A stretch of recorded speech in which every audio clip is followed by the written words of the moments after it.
Second day namin ngayon sa Baguio, kaya naman ito yung mga nangyari.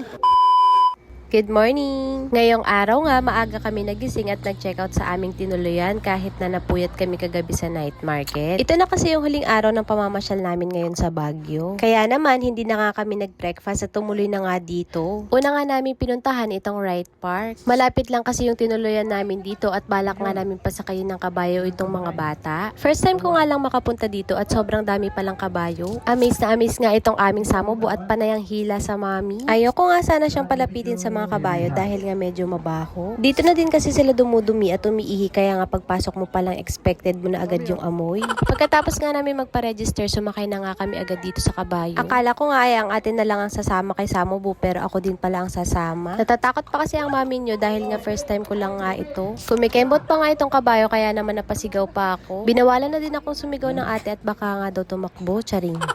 Nung papunta na nga kami sa iikutan, medyo nahanap ko na nga ang rhythm, charing. Medyo komportable na nga ako at di na ako natatakot. Itong Samobo nga ang inaalala ko, pero mas matapang pa nga siya sa mami. Gustong gusto niya kasi talagang sumakay ng kabayo at niningan ng neneng. Natatandaan ko nga nung bago siya mag 1 year old, pinasakay din namin siya sa kabayo sa Mines View. Nagpicture lang nga kami noon, pero di nga siya natakot at gusto pa nga umandar yung kabayo. Akala ko nga matatakot na siya this time dahil nga may isip na siya. Pero kabaliktaran pa pala at mas tumapang pa. Nasulit naman namin yung bayad dahil nakadami din kami ng ikot. Tinanong ko na nga ang aming daddy kung gusto niya makipag-swap at wag na nga daw at baka ma-enjoy pa niya. Charing. Pagkatapos nga namin mag-enjoy, bumili na nga lang kami ng sandwich at dediretso na nga kami agad sa La Trinidad. Sa sasakyan na nga lang kami kumain para naman makasave din kami ng oras. Medyo malayo din kasi ang La Trinidad at kadalasan nga ay traffic. Mas maganda nga bago magtanghali ay makarating na kami. Ay kaso nga lang nagahol na din kami sa oras. Medyo tirik na din kasi yung araw nung nakarating kami at natalo na nga ang cold weather. Nagkataon pang madaming turista ngayon dahil nga weekend. Sobrang daming tao at sasakyan. Pagdating nga namin, itong strawberry ice cream agad ang bumunga. Dumiretso na din kami agad sa farm para naman makapagtanong kung magkano nga ang group picking. Sobrang dami nga nagtatanong at nakapila dito, kaya naman pagkatapos namin dumiretso na agad kami. Around 700 pesos nga yung kilo per group picking at pag sumobra nga ay may additional payment. Natatandaan ko nga last experience ko ng strawberry picking ay college pa ako. At last summer nga nung nagpunta kami ay di kami nakapag strawberry picking. Kakatapos nga kasi ng panagbenga nun at ubos na nga yung mga strawberries. Ending ay bumili na lang nga din kami sa mga nagtitinda sa labas. Ang swerte nga namin ngayon dahil nagkataon na blooming season. Heto nga at nakakuha na ang Samobu. Pinunasan ko nga at ipapatikim ko nga sa kanya. Natawa naman ako at nangasim nga ang bata.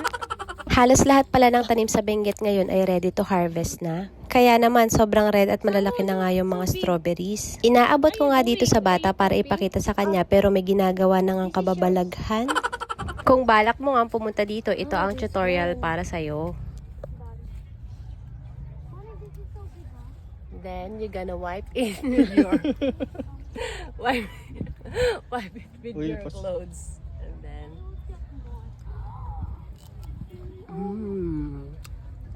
ano ingay, hindi alam nung may-ari.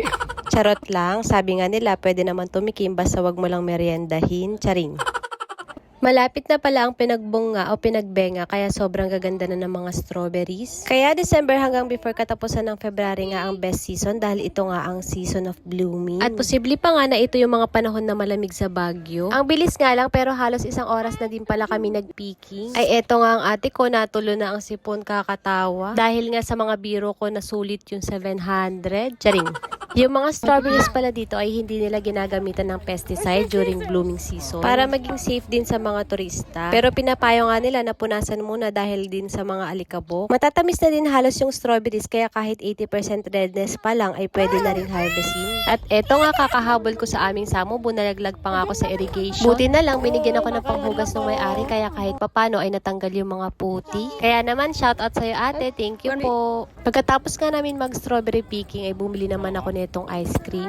Ipapatikim ko nga ito kay Samobu. Alam niya nga na ice cream to, pero hindi nga siya sanay kumain ng malalamig. Kaya ang ending, ako na lang din ang kumain. Charing.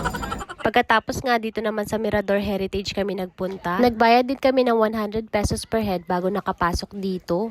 Pero picture-picture na nga lang din ang nagawa namin, kaya naman hindi sulit. Don't forget to like and follow. Yun lang muna. Bye!